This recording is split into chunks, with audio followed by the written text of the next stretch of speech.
Before we get started, I want to just take 30 seconds of your time and ask you to join with me in showing some appreciation for your pastors and for your church staff. There's a lot of work that goes behind the scenes, not just the people that you see up front.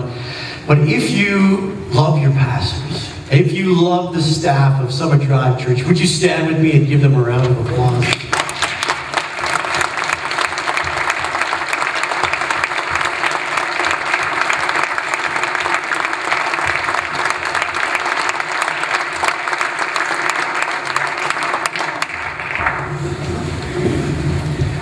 Jorge Rodriguez was an Old West bank robber.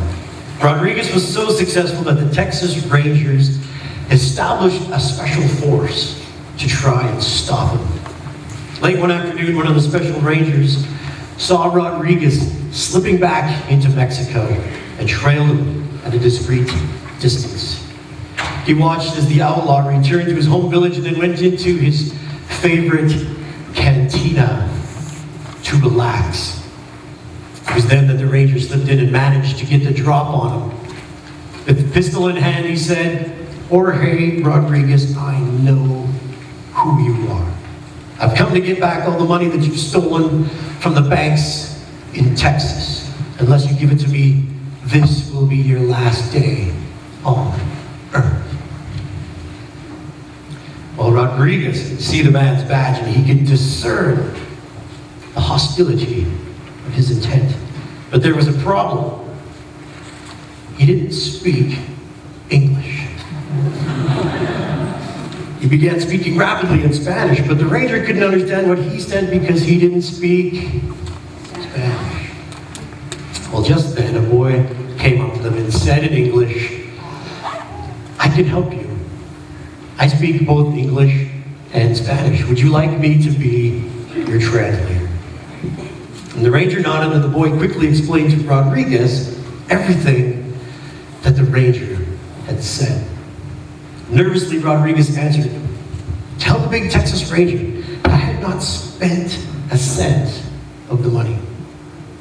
If he will go to the town well, face north, count down 5 stones, he will quickly find a loose one there, pull it out, and all the money is hidden behind it. Please, boy, tell him quickly." And the boy looked at the Ranger and said, "Senor, Jorge Rodriguez is a brave man. He says he is ready to die."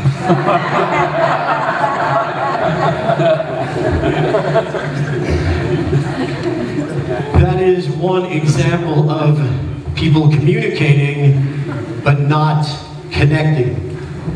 And today is based on training that I do called Everybody Communicates, but few connect. You know, people are hungry to connect. People want to be seen. People want to be known. When you think of things like Twitter and Facebook and social networking in general, the reason why it's so popular is because it connects people together. I believe people are eager to connect with each other, and I believe that people are eager to connect with God, with Jesus Christ, even though they might not know it yet. Jesus was a master at connecting with other people. From connecting with church elders when he was a young man, to connecting with his disciples when he says, "Hey, come on guys, follow me." And they left everything in a moment, and off they went. From filling mountainsides with spectators, and to saying things that continually amazed people. How many times in the New Testament does it say they were amazed at his teaching? Jesus took people's breath away, the way he connected.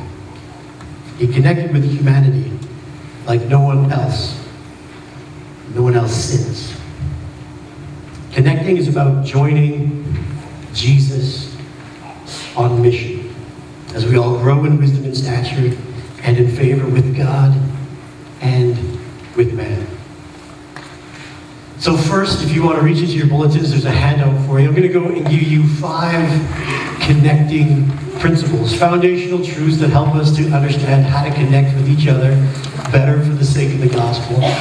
Following that up with 4 connecting practices. Things that we all can do to connect better. Things that I believe that Jesus taught and demonstrated. So 5 connecting principles. Number 1, connecting is about understanding the value of people. You may understand that these are just friendly reminders that I'm offering you here this morning.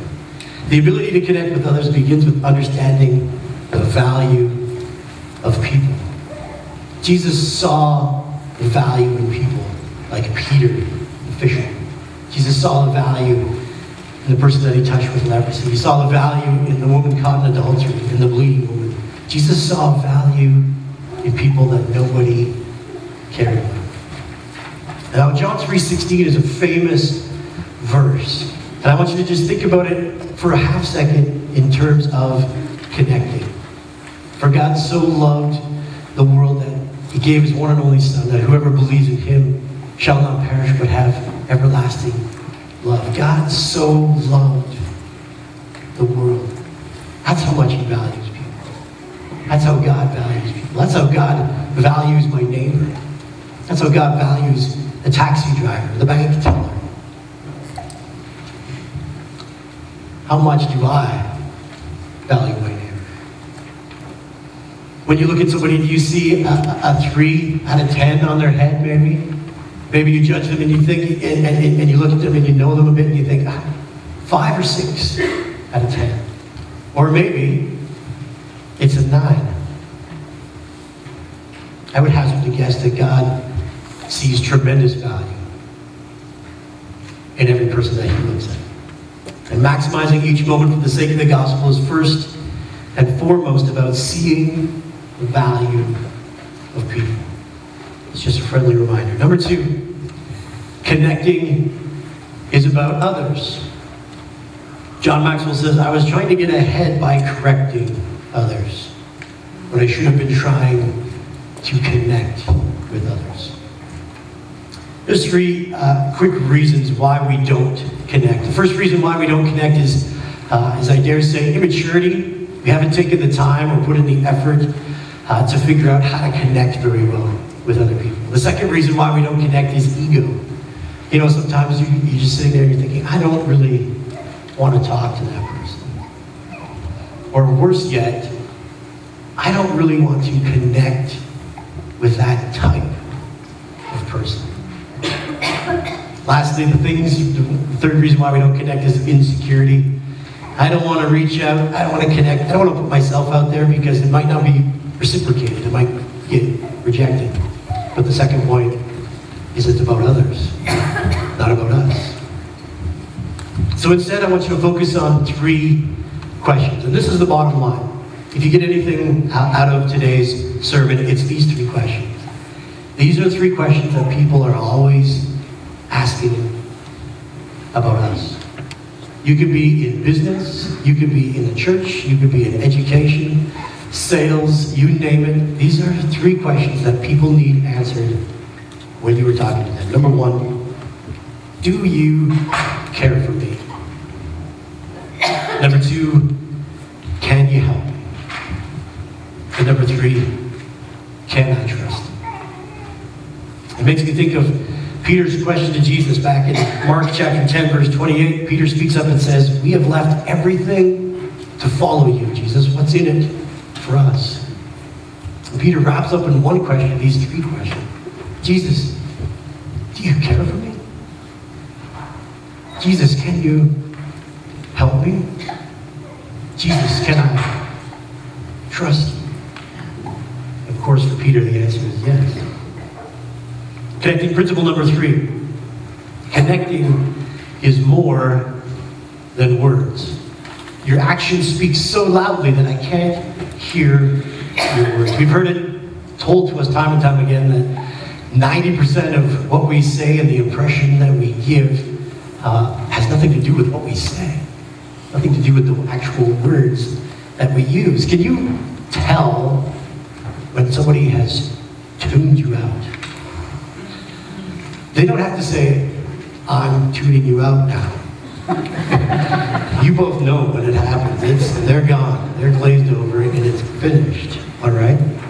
The old proverb says, now I lay me down to sleep. The sermon's long, the subject's deep. If you should quit before I wake, I ask someone, give me a shake. And we've all been there. And connecting with somebody requires us to give all that we have to give at that moment. Embrace that moment. It's not that you have to give your absolute 100% best all the time. You have to give your best that you have to give at that moment. And join in the whole conversation experience with your whole self.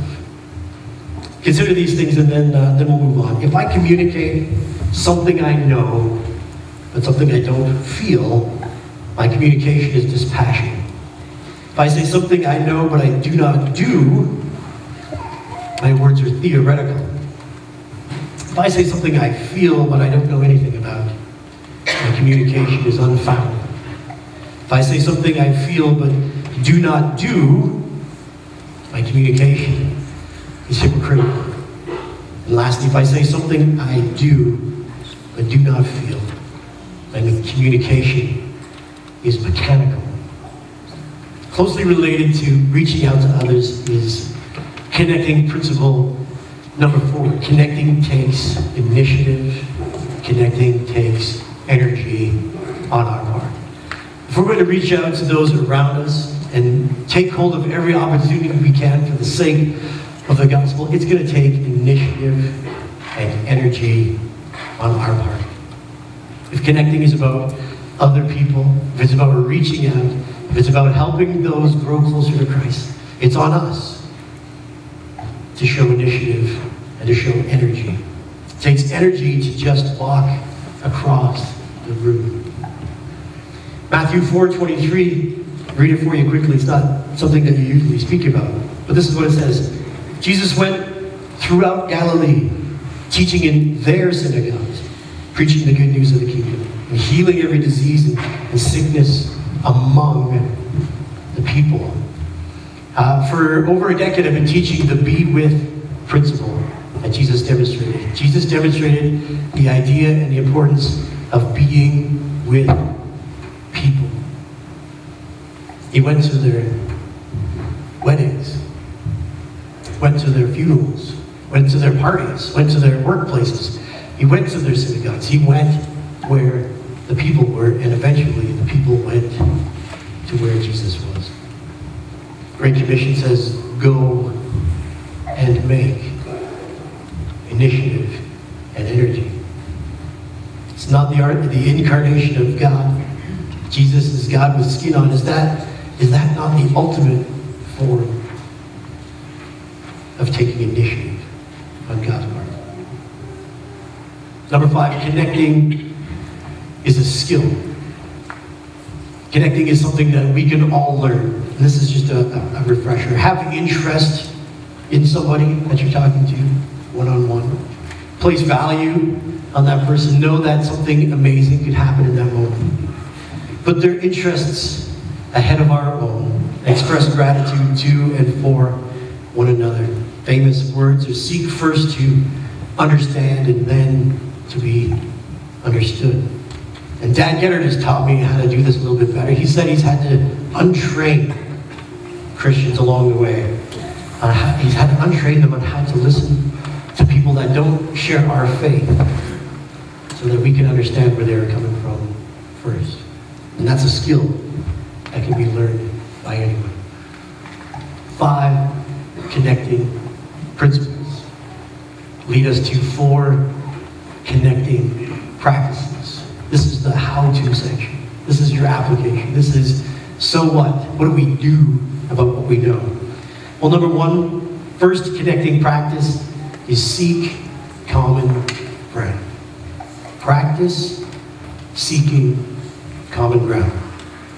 Too often I see communication as the process of transmitting massive amounts of information to other people, and it's not. Common ground is the place where we can start creating something together. If you think about somebody that you know that would be so much better off with a relationship with Jesus Christ than they are right now. And you think of all the things that they need to know. They need to know about Jesus, about the Father, about the Spirit, about salvation, sanctification, justification, on and on and on. Most important things. And it piles up. It's information download. But first connecting practice is just about finding common ground. What do we agree on? Jesus said, upon this rock I will build my church. And that wasn't a statement that he said to himself. He said, we're going to partner up. We're going to make this happen. If you want to increase your odds of connecting with others, then consider the following choices that you can make every day. And listen to these choices and see if any of them reflect the character of Christ at all. Choices you can make to find common ground. Number one, be available. Availability. I will choose to spend time with others. Choice number two, listening. I will listen my way to common ground. Number three, questions. I will be interested enough in another person to ask them questions. If you read the Bible, you'll find that Jesus answered a lot of questions with a question. He wants to find out where they're coming from. Number four, thoughtfulness. What a great way to try and develop common ground. I will think of others and look for ways to thank them. Number five, openness. I will let people into my life. Number six, likability. I will care about people and be a likable person. Number seven, a choice you can make is a choice about humility. I will think of myself less so I can think of others more. Number eight, finally, adaptability. I will move from my world to their world. I think those are the practices of Jesus. Jesus was available even when he was tired. Jesus was open to everybody's questions. He couldn't ask him something that he didn't want to talk about. If you want to make the most of every opportunity for the sake of the gospel, then be available, be open, be humble, likable, thoughtful, ask questions, and let's listen our way to common ground. Start there. Number two, the second connecting practice is practice simplicity. Often what one man sees as a source of insight, another man sees as a cure for insomnia. Practice simplicity. Your witness, your story, what you have to tell is powerful when it's simple and when you get to the point. Talk to people rather than attempting to talk over people. I think Pastor Dave Fields epitomizes this truth. He talks to us. He takes complex things and helps us to understand them. And we benefit from that. We benefit from his practice. It's a skill that he's developed. It's a thing that he does. So we can all learn the Word of God better. Complex things made simple. He's good at it. To say it clearly, say less. When Jesus said, I am the way and the truth and the life, he transformed the course of history in one sentence. Maybe better yet, think of the ruckus that he made with 3 letters. I am. Be prepared to give an answer. And be relieved that it doesn't have to be long or complicated. And please, people don't remember what we think is important. They remember what they think is important. So let's keep it simple. Practice number 3. Practice inspiring others. Have you ever been a part of an uninspiring conversation? That's why I left as early as I did this morning, sweetheart, so you don't have to deal with that. There's an inspiration equation that looks like this. What we know plus what we see plus what we feel equals inspiration. People need to know that you understand them and that you're focused on them. People need to know that you have high expectations for them. Yes, you can do this. Yes, you can meet Jesus. People need to see your convictions. They need to see your credibility. They need to see evidence of our characters. People need to feel your passion for a subject and passion for them.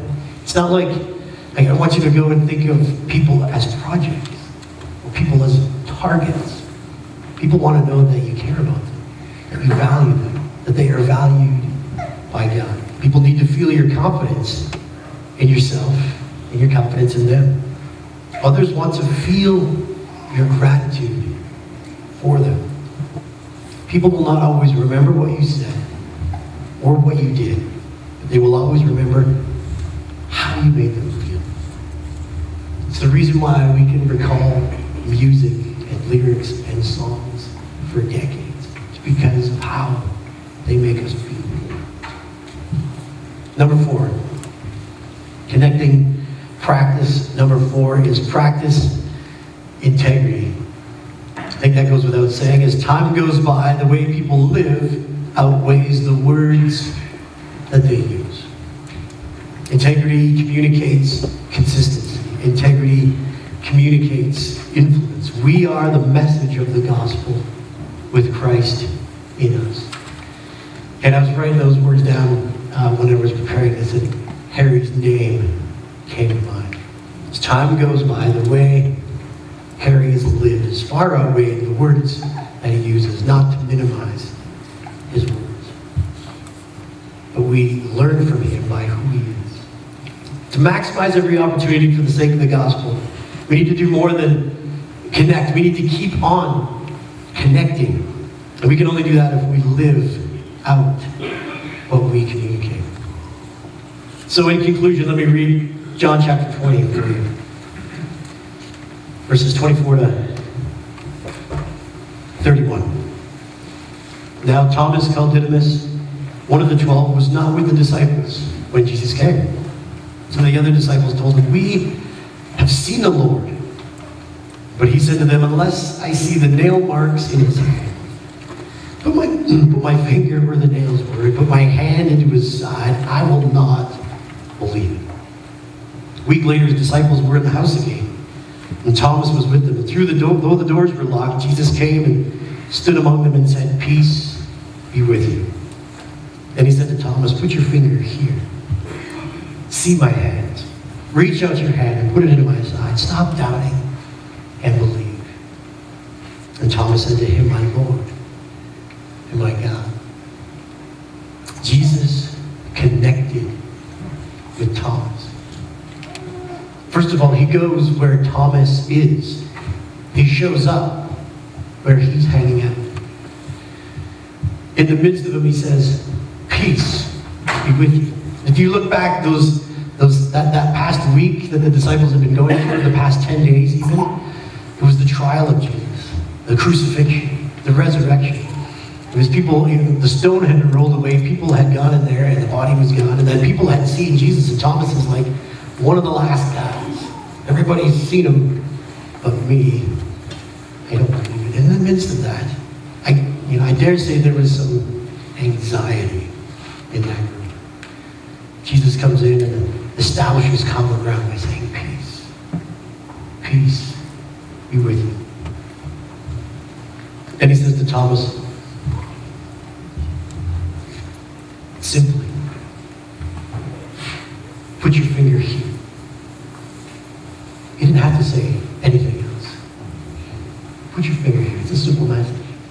This is what you need to know, Thomas. See my hands. Reach out your hand. Put it into my side. Then he inspired Thomas with these words, "Stop doubting and believe." It's okay to doubt for a time, but now it's time to stop. And now it's time to believe. And I think at that moment, Thomas had walked with Jesus. And he had heard what he had said. So he had Jesus' words for years. And Thomas had seen how Jesus had lived.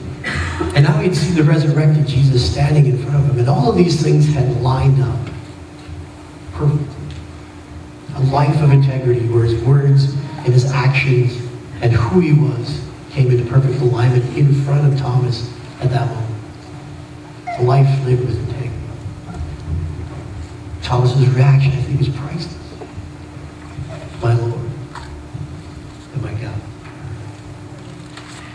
And while not every opportunity will lead to this conclusion, may we be aware that every opportunity can.